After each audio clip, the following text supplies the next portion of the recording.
You're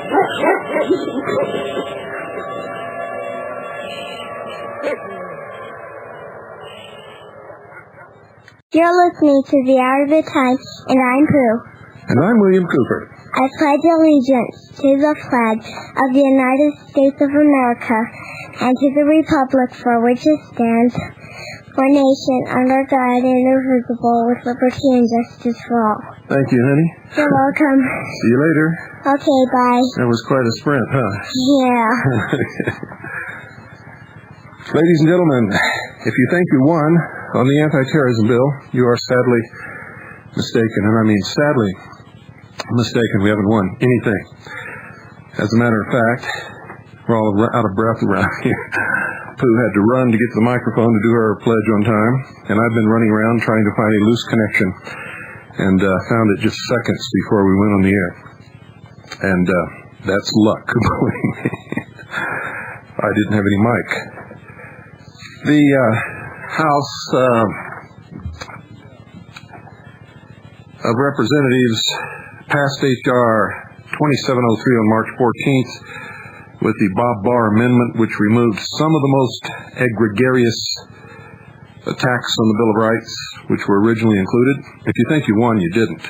Even as passed, it is a terrible, un-American, dictatorial piece of legislation, police state type of stuff. They can't pass anything that can make the laws any stricter that would give them any edge on finding any terrorist anywhere, in or out of the country. Doesn't make any difference. They have all the laws that they need to be able to enforce the laws that we have, which we have laws against everything that terrorists do, and laws within the restrictions of the Constitution that allow law enforcement people to do what they need to do to catch these people. It now goes to the Senate, where it's going to be merged with the Senate version S-735, passed in 1995. That's S-735, which was passed in 1995. Some or all of the provisions bashing the Bill of Rights could be put back in. But let me tell you something. If you think it was hard to get this thing,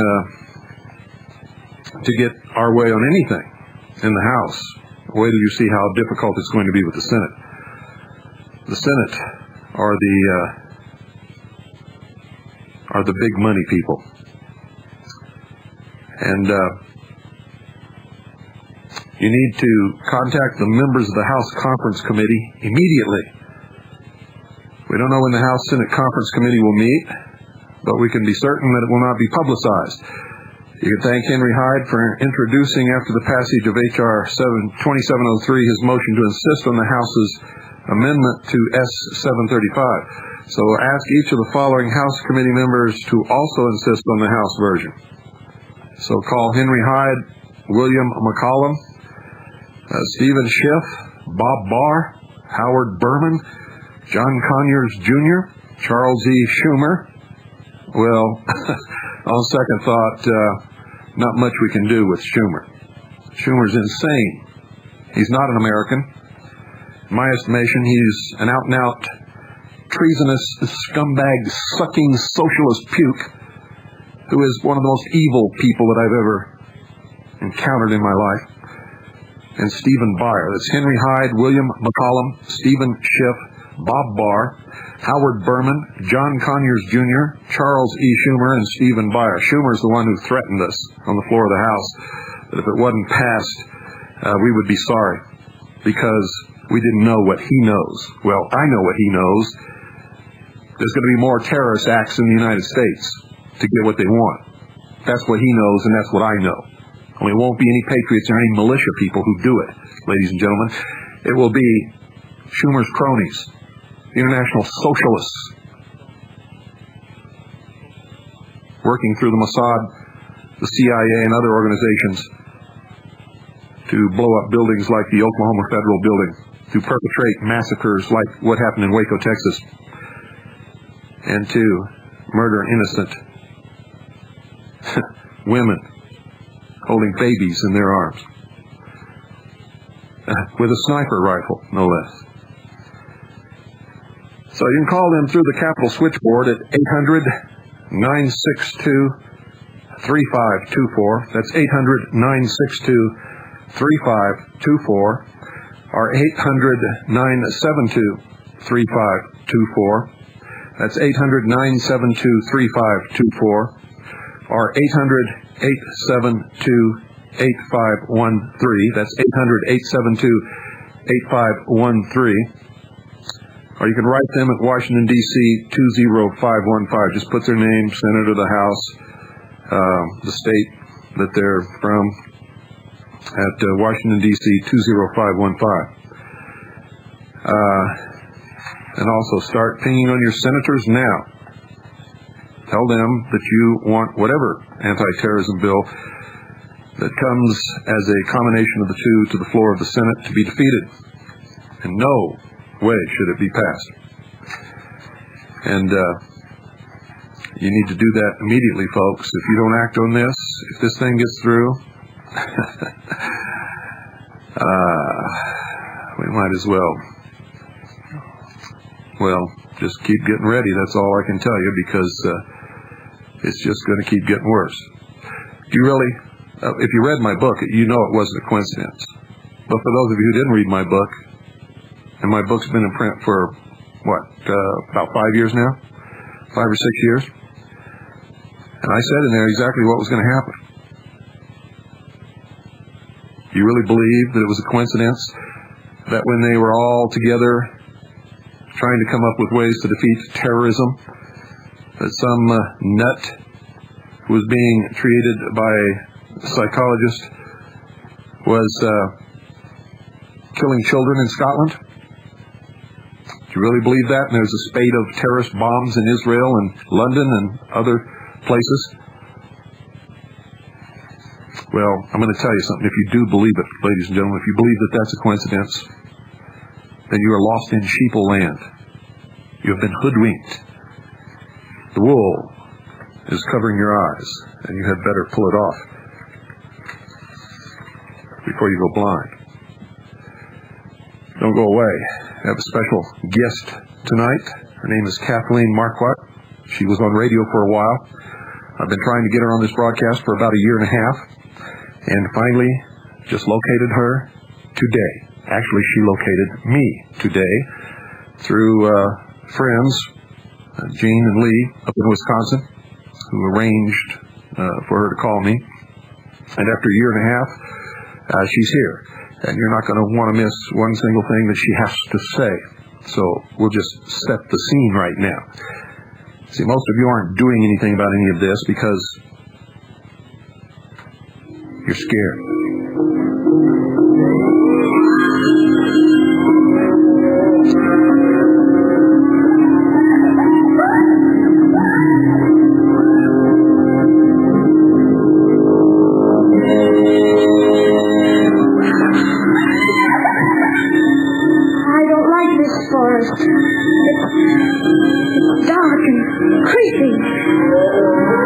I don't know, but I think it'll get darker before it gets lighter.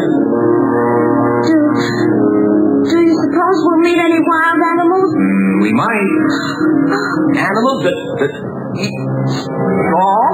Some, but mostly lions and tigers and bears. Lions? And tigers and bears. Lions and tigers and bears? Oh, my! Lions and tigers and bears. Oh, my! Lions and tigers and bears. Oh, my! Lions and tigers and bears. Oh, my! Lions and tigers and bears.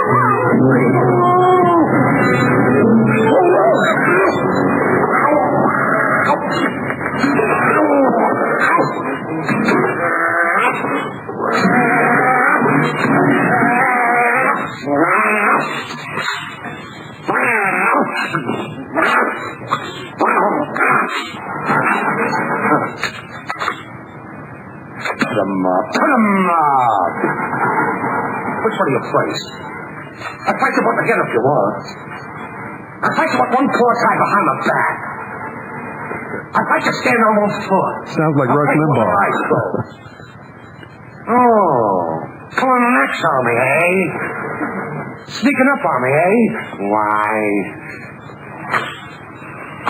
Here. Go away and let us alone. Oh, scared, huh? Afraid, huh?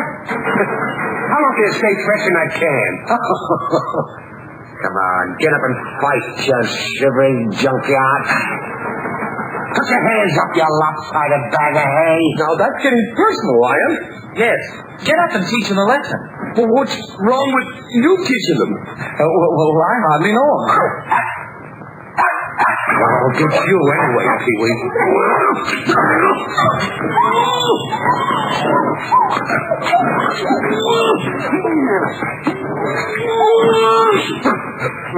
Shame on you. What did you do that for? I didn't buy them. No, but you tried to. It's bad enough picking on a straw man, but when you go around picking on poor... Kathleen, welcome to the Hour of the Time. Well, thank you very much, Bill.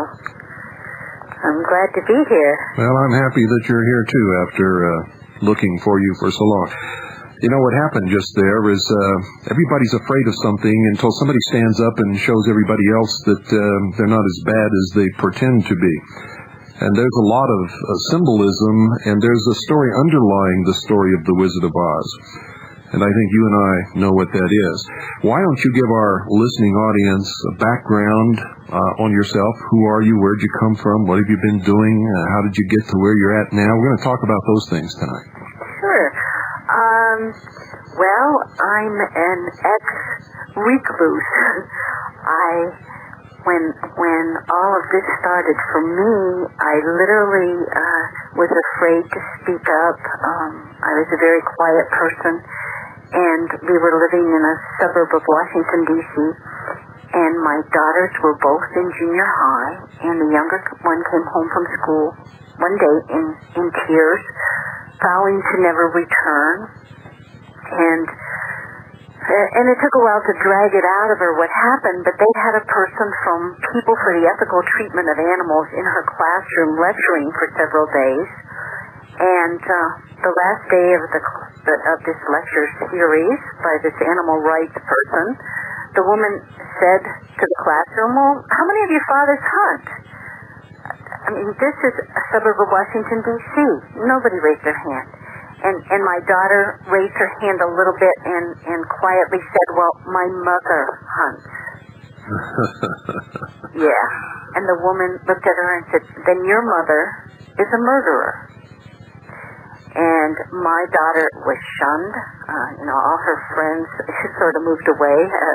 You've got Jeffrey Dahmer's daughter in your classroom. You're not going to be exactly friendly with her. It might be inherited.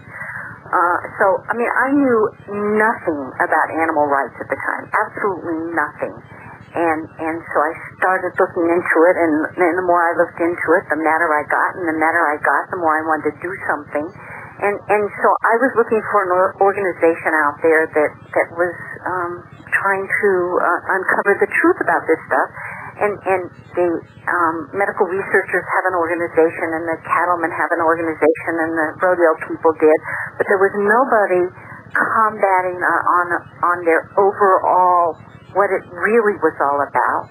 And stupid me said, well, then I'm going to do something. And I'm not a joiner, and I'm not anything like that, but my values were on the line, and they say everybody has something that is going to get them to wake up. Well, that's what woke me up, and that's why I'm here. Well, that seems to me to have been a tremendously terrible and injurious thing to do to your daughter in front of her peers in a school classroom. I don't. For two reasons, I think that the person who did this, one, either never thought it was going to happen, or they should. When you're trying to pull people in, you don't do things like that. Two, I'm hoping that because they got me pissed off, they regret ever having done this. Well, I'm sure they do. Folks, the reason that I was looking for Kathleen for a year and a half is somebody, one of you, I don't even remember who, sent me a tape of one of her broadcasts, and I was amazed. She sounded like the feminine Bill Cooper. on radio addressing many of the same issues that I address in the same manner that I address those issues, and I thought, well, here is a fellow soldier in arms, and I want to get her on my broadcast. Unfortunately, something happened. Where were you broadcasting it? The network was broadcasting out of Boston. And what network was that? I blanked it out of my mind with such an interesting Talk America. Okay, Talk America. Okay. Okay. And how long had you been broadcasting, Kathleen? Was that your first station or your first broadcast? It was the first. We were on the air for, I believe, 4 months. And you made quite an impact. Not only did I get a copy of that particular tape, but later on I got other copies of tapes, and I began to get letters from people telling me about your broadcast. Why don't you tell us about what you were doing on that broadcast and how you were doing it? Well, we called it grassroots radio, and what I was doing is addressing the issues that are important today: property rights, environmentalism, outcome-based education, Clean Water Act, you name it. What I tried to do was get both sides on as often as possible. Not every day, because screaming matches get a little tiring. But I wanted people to know the truth. I want the facts. I don't want people's emotions or mysticism fogging the issue. I think we have too much of that today. Basically bringing out the truth, just turning over the rocks and letting the sun shine in and let people find out what is going on. And they would come on your show thinking that you were sympathetic. Is that what they thought? No, people don't. They understood what you were doing. People know where I'm coming from. The Greenpeace has a book called The Top Anti-Environmental Organizations, and believe me, I'm in there. They all know me. Earth First knows me. How did they have the guts to come on your show? Because they're such liars, and anybody can pick apart most of their argument. Not all, because they have some legitimate arguments. But how did they have the guts to come on your show? And see, I try to get these people on my show, and they won't even think about it because they know what I'm going to do. When you confront them with the facts and figures and documentation, they just literally fall to pieces. And I imagine that's probably when the shouting matches started, isn't it? Oh, very, very much so. What I find amazing is these people have never been confronted before with facts. Usually people get emotional. You don't like my fur coat? Well, blankety blank you. I don't like your this. Instead of saying, wait a minute, let's reason this out. Yeah. And they're not used to that. And I understand. One thing is, and it's very important for your listening audience to understand, is you've got to get educated. The whole answer is to be educated. The first time I debated an animal rights person was at the University of Georgia, and I was scared to death. And I got up there, and I kept waiting for something. I just kept waiting. They're going to wipe me out. They have nothing. Once you stand up and you're in a forum where you each have equal time and you each get to say things, all they have to go on is emotion. That's right. And Americans, everywhere I go, people come up to me and they say, I think like you do, but nobody else ever says it, so I don't open my mouth. And they just need somebody. Most people I have found just want a leader. I always thought, a lot of people out here could take over in my place or in so-and-so's place, but they won't. They won't. But and I know there's a place for everybody, but there's very few people who are willing to stand up and say, hey, look, I am right, and I will stand up for what I believe in, no matter how politically incorrect it is, no matter how much my neighbors say nasty things about me, no matter the death threats I get, I'm right, and I am not going to kowtow to anybody who's going to try to cram this garbage down my throat, because I have children that have to live in this world, and I want my children to live in the world that most of us think it is, which it is not anymore. Yeah. Well, I thought that way one time too. People do want leaders. They want leaders to solve all their problems. They want a knight in shining armor riding on a white horse to come along and sweep them off their feet and save them from the evil world. And there are some of us who are willing to do whatever we can, but we're not knights in shining armor, and we don't ride a white horse, and we can't save the world by ourselves. And one of the focuses of this broadcast has been to try to present people with enough facts and figures and awaken them to the point where they do become angry and enraged and are willing to stand up and become leaders. We need a nation of leaders. We don't need a leader with a nation of followers, because that's what got us here. And you and I and some of the others out there, and there's very few of us, can't save this country or the world or probably even one state for all of these people.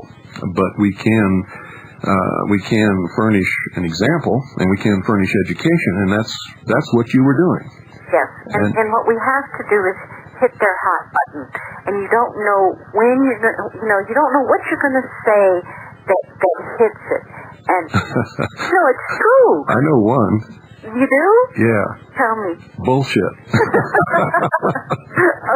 No, I mean these people out here that need to wake up. That what everybody's waiting for is a quick fix. And we didn't get into this mess overnight, and we're not going to get out of it overnight. No, and we're not going to get out of it easy, even when we do. There's going to be a tremendous period, I believe, of terrible things happening, and depending upon how many people are involved in helping us resolve this situation is going to depend upon how bad or how not bad it gets. And it's important that people understand that. This is not going to be a conflict where you can sit on the fence and hope to escape unscathed. It's just not going to happen that way. No. Ignorance might be bliss, but we have to get educated, and what talk radio is doing, especially what you are doing, is waking people up. And once they wake up, you can't go back to sleep. You have to do something, and the biggest thing I see is people saying, "Oh well, Bill is out there, Kathleen's out there. We can go back to doing what we were doing. Everything is taken care of." This is a grassroots thing. The only way we're going to deal with it is with people power, and people power means a lot of people. We don't have money. We've got to have people. That's right, and we do have to have a lot of people. Government can only exist with the consent of the governed, and the government, with the consent of the government, can only perform the functions that the governed allow them to perform. And boy, aren't we allowing an awful lot? We're allowing more than. I'll tell you something, Kathleen. Just as little as 15 years ago, if you had told me that well, I can't say that because I knew. I was attached to the Office of Naval Intelligence, and I found out a lot of this stuff when I was in the Navy, and what was going on behind the scenes, and what the reality of the world was versus the fantasy that was told to the people. And so I cut short my naval career and got out in order to try to do something about it. And it's taken a lot of years just to get to this point. But if I had not known that when I did, as little as 15 years ago, you couldn't have convinced anybody in this country that things would be the way they are today, and the things that have happened would have happened in America. You're right. I thank you for doing that.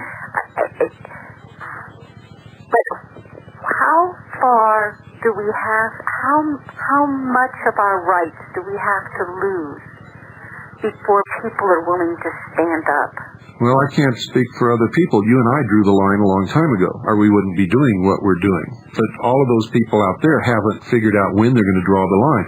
They haven't decided how far they're going to let it go. And it appears to me that they're going to let it go until it's gone so far that they're not going to be able to function or do anything about it by the time it reaches that point, other than pick up a gun. And one of the reasons that I've been doing what I've been doing, and I'm sure that's entered your head too, is to try to wake up enough people so that we never have to reach that point. And when we do, I mean, the government's got bigger guns and they print the money. How do we think that we can stand up with guns? What we have to fight with is words, with the truth. And it's so critical for people to understand that without the right to private property, we are not free. That's the bottom line. And the private property is your gun. The private property is the pen and ink or the airwaves that you use to get these words out, to get the truth out. If you don't have the right to own a gun, to protect the right to write or speak, then you're not free. And right now, I'll tell you, we have so little right to private property in this country. It is unbelievable to me that there hasn't been a rebellion long before this. Yes, it is. It's surprised me over and over and over again how much people are willing to take without becoming angry or without doing anything about it. And you hear it every day. If you listen to television, and I turn it on maybe a couple times a year, but people are saying, they say, aren't you fed up with the taxes? And they say, look, if my paying a little more taxes will help people that are on welfare, or will help this, will help that, and you just want to take a hold of these people's shirts and shake them and scream. Don't you understand what you're doing? You're not helping anybody. What you're doing is you're helping put the bonds of slavery on yourself. Yes, and they also don't understand that they're helping to enslave those people who are hooked and dependent on things like welfare even more. Because welfare is a form of euphemistic slavery, just like drug abuse, or I should say drug addiction, or anything else. Once somebody becomes so dependent upon something that's outside their control, they no longer are free, and they no longer have any control whatsoever. And they may think that they're being benefited by what's happening to them, but in the long run, they're not. Look at what has happened to these people who have become, through a couple of generations, addicted to the welfare system, or addicted to drugs, are addicted to other forms of dependency. Look what's happened to them. They have no self-esteem. They have no ownership of anything of their own. They cannot travel freely because then they can't get their welfare check. They have to obey the rules. They are restricted in what they can have. For instance, if they have a car, they have to sell the car before they can get their next welfare check. And if they get X number of dollars for that car, then they have to turn it in to the government in reimbursement for the welfare that they're getting. And in order to get ahead in this world, they literally have to plan and have children that they don't want in order to get more money in their welfare check. Now, I think that is it's sick. It's sorry. It is sad. It is pathetic. It is demeaning. It is dehumanizing. It is everything in the world that I can think of that is against what we should be striving to do. Yep. And before the welfare system was created in this country, sure, we had some unemployment. Sure, we had some poor people.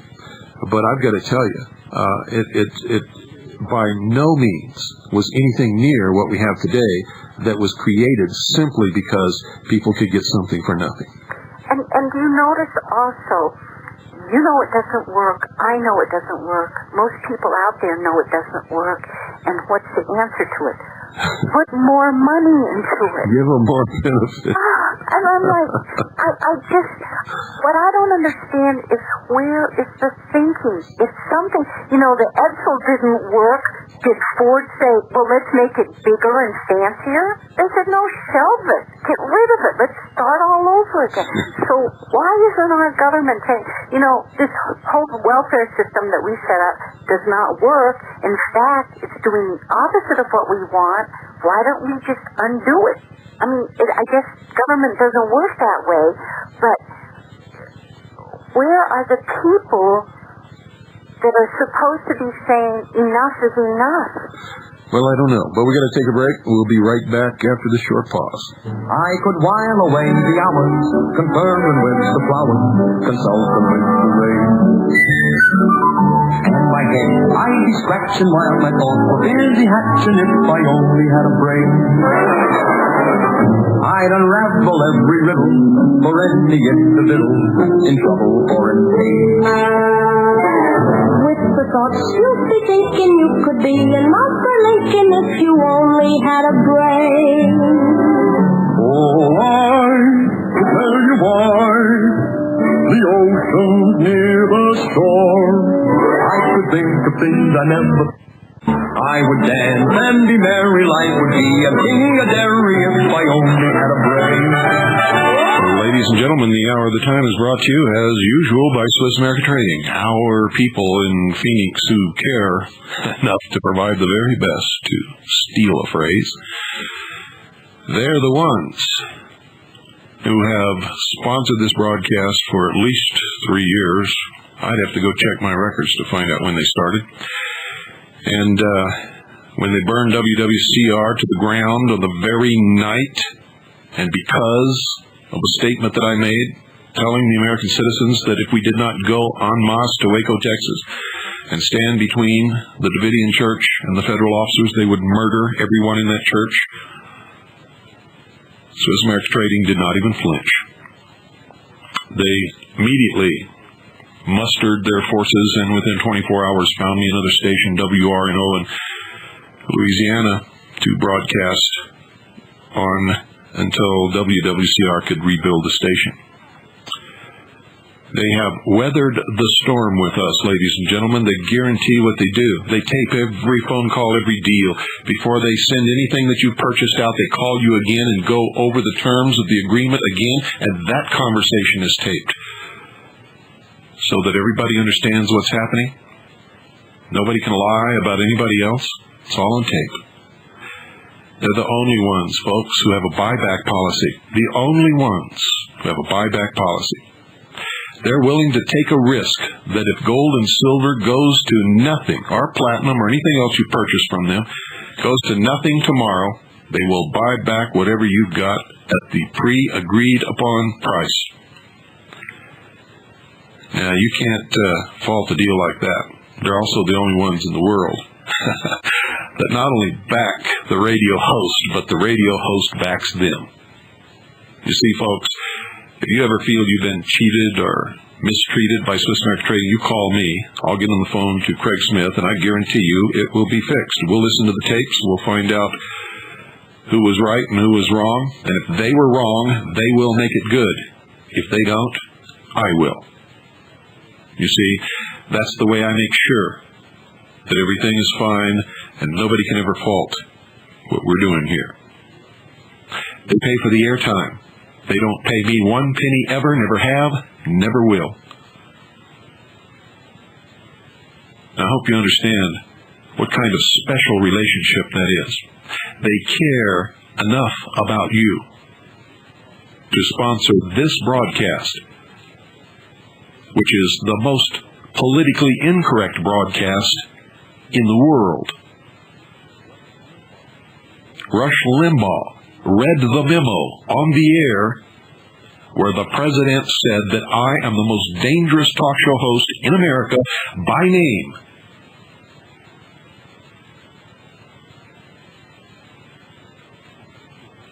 I hope you can appreciate what it takes to sponsor a broadcast that has been so dubbed.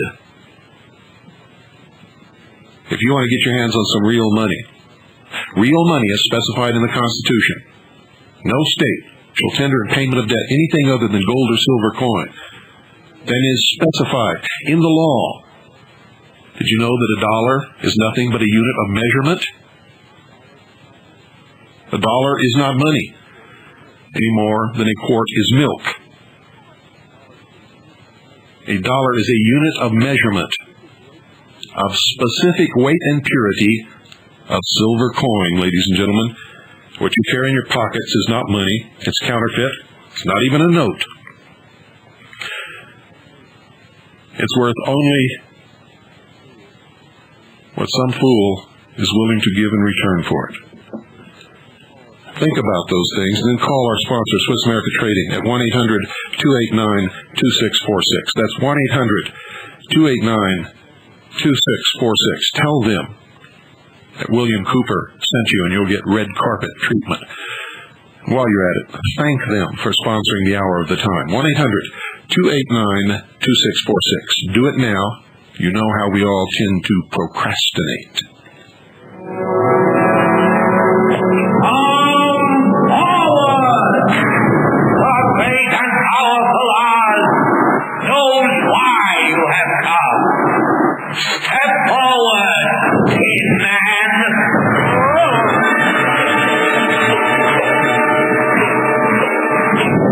You dare to come to me for a heart, do you?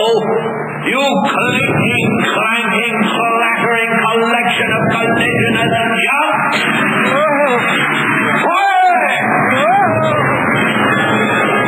And you, Scarecrow, have the effrontery to ask for a brain! You billowing bale of bogey fodder! Yes, Your Honor. I mean, Your Excellency. Your wizardry. Enough! And you, lion!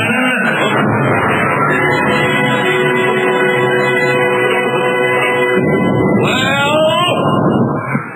You ought to be ashamed of yourself, frightening him like that when it came to you for help. Whippersnapper! The beneficent Oz has every intention of granting your request. What did he say? What did he say?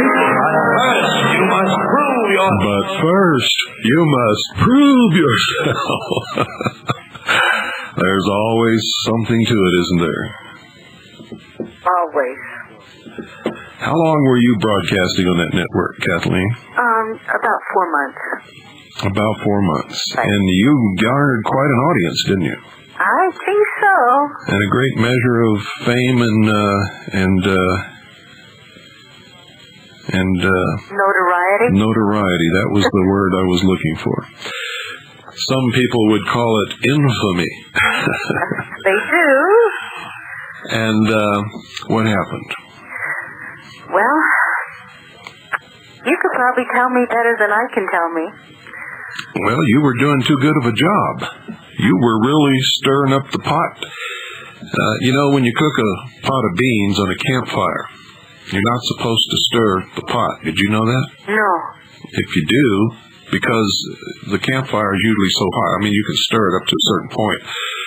But if everybody walks off and comes back to the campsite a couple hours later and you left the beans on the fire so that you could have supper when you returned, you're not supposed to stir the pot, because I guarantee you that there's some burned beans down on the bottom. Right. And when you stir the pot, they come up and get into the part that everybody's going to eat, and then it's no good. So you stirred the pot, didn't you? I sure did. And so they had to put a halt to you in some way, and that's what happened. A fellow by the name of Lieutenant Colonel James Bobo Grits. We call him Bobo Grits here because we know who he is and what he's up to, and we believe that he's a bobo if he thinks that we're stupid enough not to catch on to him. And we call him Grits because when the good old boys really find out and understand it, I mean really understand it, they're going to have him for breakfast, and where I come from, that's Grits. So he pulled some monkey shines along with his cohorts and got you kicked off the air and took your time slot. Well, I'll be back on the air one of these days. Well, I hope you will be. And I'm making an appeal right now for anybody out there who has airtime to sell or who knows of a spot on radio where this wonderful woman could fit in, and a sponsor or two, or I don't know if you could you foot the bill for a while, Kathleen? We can foot it for a while, yes. Okay, and I'm sure you could find a sponsor as one would materialize. But if anybody out there knows of anybody or any station or any network or any satellite or whatever that has time available, contact me, and I will forward that on to Kathleen, who will check in with me from time to time, I'm sure, won't you? Well, you better believe I will, and I thank you for putting out this call, because I am really trying to get back on the air. Well, I want you back on the air, and any American worth his salt understands what's going on, and especially if they've ever heard you on the air, wants you on the air also. So we'll try to do that. Terrific. Why don't you tell us what you're involved in now? What are you specifically doing right now today? Well, I'm trying to write a second book, and my working title is Property Rights is Human Rights is Property Rights, and dealing with that whole issue. I'm really trying to get people to understand the need to get the United States out of the UN. The UN wants to do a global tax on international monetary transfers, to tax on travel between countries, to do a green tax on anything that's environmental. And once the UN gets the ability to tax, then there's people aren't elected to the UN. Each country has a representative, and if the UN has the power to tax, then they have absolutely no fear of any country balking at anything. They're in supreme command. Yeah, no fear of getting not reelected or anything like that. None whatsoever. And besides the fact that the U.S. foots most of the bill, or the biggest portion, some 30 or 40% of the UN's expenses, even though we get only one vote out of whatever, there's 185 nations or something now in it. The worst thing is the UN is behind a lot of things that we're seeing going on in this country today. The fight against private property rights,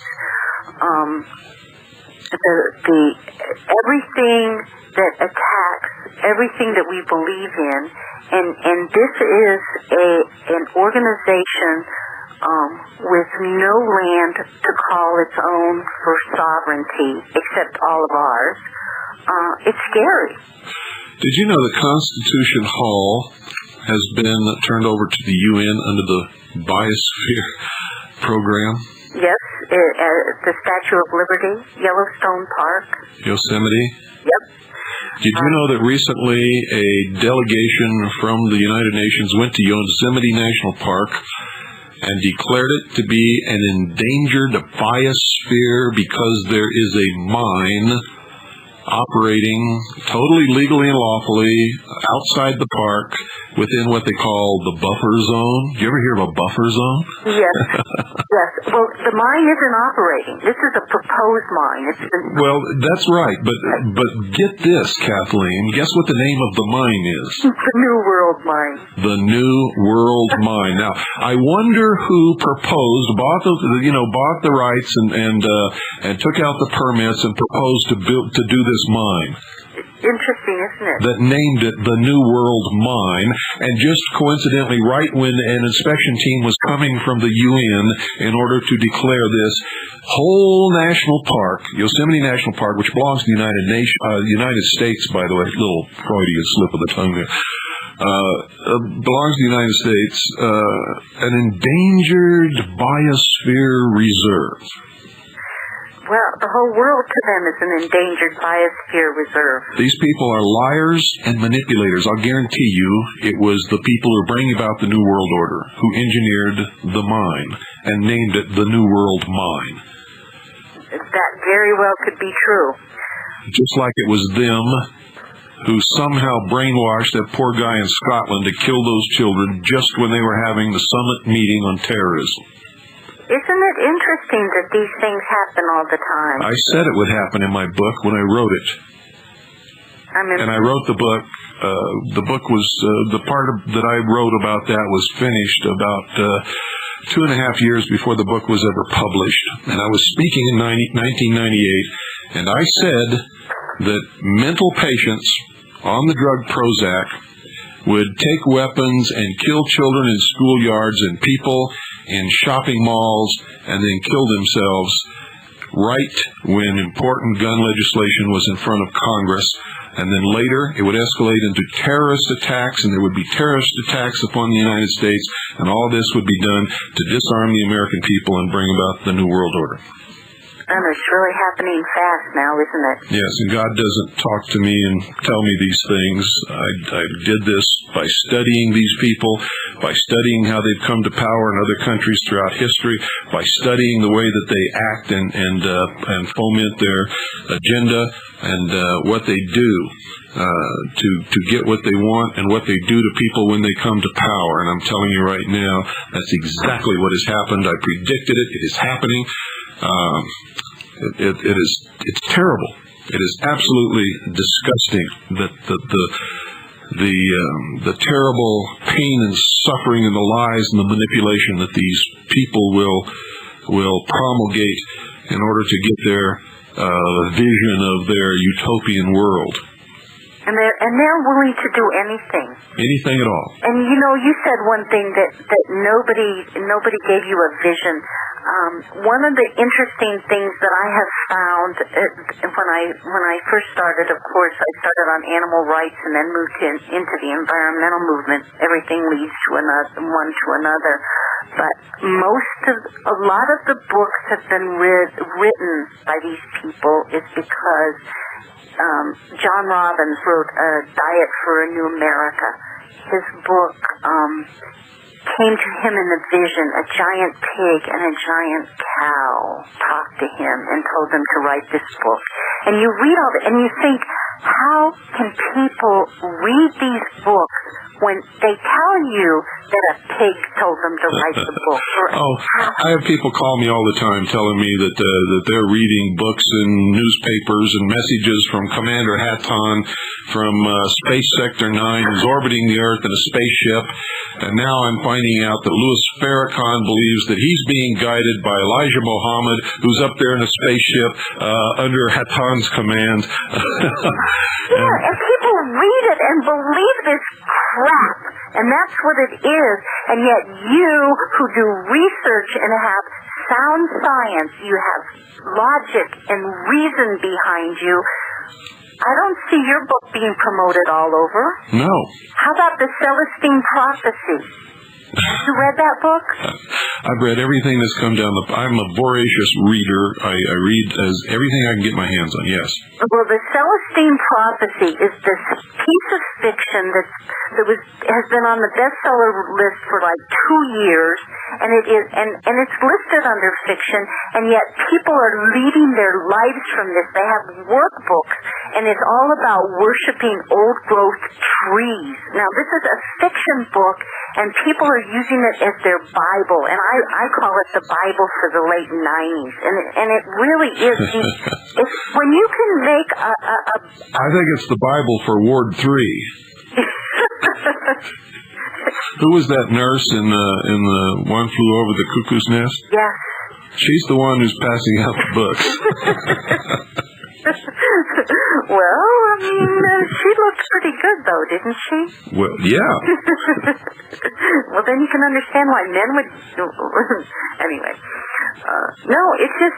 We're living in Orwell's 1984 and in Lewis Carroll's Alice in Wonderland. You shouldn't be embarrassed by what you said, Kathleen, because it's a perfect example of how people are manipulated. If it feels good, do it. If it looks good, it can't be bad. All of this media stuff that is telling us that money and looks are what means something. and spirituality and principles and ideals and character and ethics and morals out the window with those things. But you notice also what they're doing is when they're telling us that we have to give out condoms in schools because our kids can't say no. They have to give in to their animal instincts. What we're telling America is that you don't have the conviction to be a moral being. You don't need to know right from wrong or hold these things in high esteem. You just follow your animal instincts. They're making us equal to animals. They're trying to tell people you're no better than animals. So go ahead and do it. Yeah, but that's exactly what they want. Yes. You see, they want us to be lowered to the level of animals because then we have no rights. And we're controlled. That's right. Have you seen the commercial on television? It's a car commercial. I'm not going to name the car, but it's driving across this desert, and there's this weird music, and then it says, "For years we've been building cages, and now we're going to let the animal out." No. Yes. Wow. And it's not about a car. It's a message. Yes. And you hit it right on the head. That's exactly what it's about. Reducing the human race to the level of animals so that they have no rights, they have no special place in nature. They are not any different from the animals and therefore don't have to be treated any different from the animals. They can be harvested. They can be bred. They can be selectively killed when there are too many of them, determined by somebody who determines that there are too many humans in this place for the food supply. They can selectively send out some hunters to cull the herd, just like we do with deer and elk and other animals. Yep. And that's exactly what it's all about. That is exactly what it's all about, and it was started by Walt Disney. Oh, didn't he do a good job? He certainly did. 33rd degree Freemason. Oh, see, I don't know that. Oh, yes. I just know the moral of his stories. Bambi, the hunter, is evil. Well, in all of his stories, it was man that was evil, and it's the animals and the puppets and all of these things that are good. And how do you get to be a real boy? How? You see, all of his stories have esoteric teachings from the mystery schools. Yes. You follow the morning star, and you do what she says.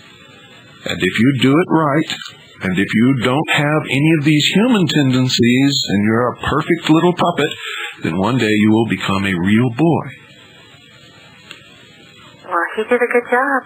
And Geppetto was his father. Geppetto created him. Geppetto was God. Yep. And he spent some time in the belly of a whale, didn't he? If you understand the mystery schools, you can understand everything that's happening, who's bringing it about. You can see messages everywhere that they're talking to each other and teaching the populace. If you go to Las Vegas and visit the Luxor Hotel, Luxor means source of light, and you will see the whole story in there, the whole mystery religion that will be the New World Order religion. If you go to these three entertainment things that they have set up there, you will receive the 3 degrees, which will teach you that there was a God, that there was an ancient civilization that was smarter than man, that man lost God and he's been looking for God, and when he finally found God, he dropped it and broke it, and it didn't matter because man himself is God, and they show you the vision of the future, and that if man, the God, does not take charge of his own future, it's going to be death and destruction and terror and unbelievable happenings. And when you leave there, you are a 3rd degree. You're a master mason without portfolio, is what you are. Wow. And people need to hear this. They need to understand. They need to open their eyes and realize that we're going down the wrong road. And you look at the countries that believe in these kinds of things, in mysticism, and you see where they are. India, the Far East, the Eastern countries that believe in mysticism. They have terrible environmental degradation. The people are poor, and they're not going anywhere. They have at least as many natural resources as we do to work with, but because of their earth-worshipping religions, they're nowhere. Yeah, the people are worse than poor. They live in abject poverty and misery because they have this caste system, which they will have in the New World Order, and the elite live in these splendid palaces and in rich and wealthy things and have marvelous automobiles, but the others dare not step out of their station. Even if they could come up with some way to earn money and improve themselves, they cannot do it. No, it's wrong. It's forbidden. Exactly. And if we could only just get a third of the population to see this, and to be, not just to see it, they also have to stand up for it, and it's very hard with peer pressure. Yes. Even adults seem to be afraid to stand up against peer pressure. Well, that's because adult society is the same exact society that exists in any high school. If you want to understand adult society, go study high school society, and you'll find that when people move from high school to college out into the corporate world, they take that society with them. It never changes. Nor do the things of value ever change. But anyway, we're out of time. Kathleen, I want to thank you for being our guest tonight. You're going to be back tomorrow night, correct? Okay. Thank you, Bill. I really appreciate it. So we'll see you back tomorrow night, and we'll talk more about this. And I know my audience is already falling in love with you, and I'm going to tell you you're a very special person. And thank you so much for being our guest tonight. Thank you, and thank them. And folks, good night, and God bless you all.